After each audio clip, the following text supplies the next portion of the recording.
Our whole life is built upon relationships. It starts with our relationship with God. That is the foundation, that He first loved us, and then from His love for us to be able to love Him back, and then from that to be able to also love ourselves, appreciate who we are, because again, we're fearfully and wonderfully made, so there's that relationship even with ourselves.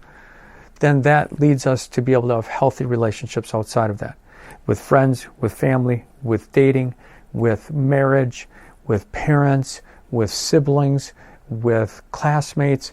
The list can go on. And again, strengths allows us to again see the need for others, to again serve them better.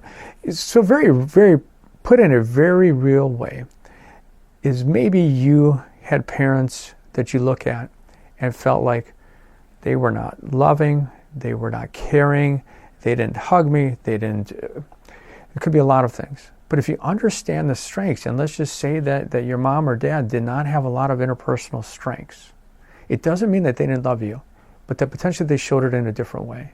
And see, so often we look at relationships that we want people to treat us the exact way that we would treat them.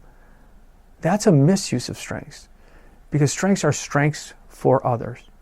So when I parented my second son, Seth, again, from the standpoint of my discipline, which is all about structure and routine, and tried to make him to be like me, it was frustrating to him, it was frustrating to me, and ultimately it was frustrating for the whole kingdom, because my strengths were going diminished, his strengths were going unused. But once we recognized those strengths and understood each other for who they were, it's like Paul in the Bible, where he sees Jesus clearly for the first time and the scales fall off of his eyes. It can be the same thing. When we see people through their strengths, the lens of who God has, again, gifted them to be, it can absolutely revolutionize the relationships. I talk a lot about doing this with married couples.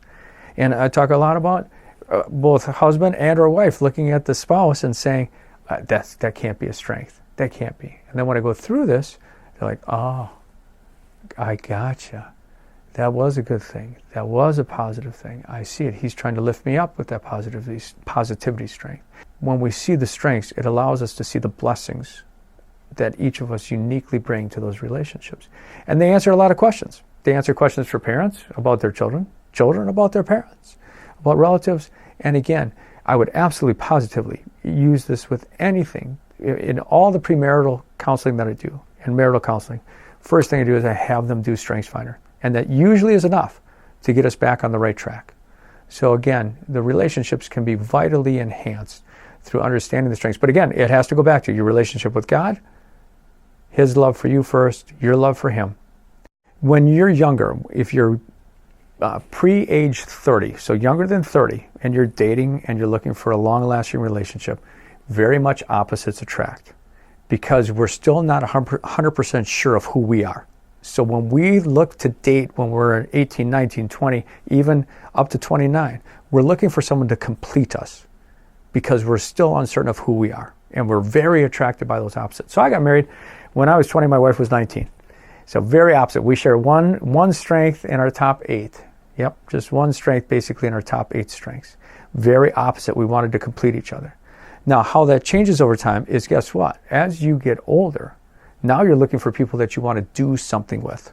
So you're actually looking for similar strengths. So people that get married beyond age 30 tend to marry people who have very similar strengths, because they're not so interested in being completed, because they're pretty confident in many ways in who they are.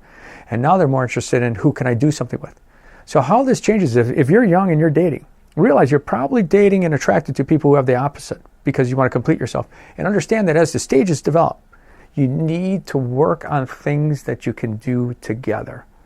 Because as you grow older, you may grow apart in the things that you want to do together, because you're now more confident in who you are, and you don't need the other person as much, but really you do.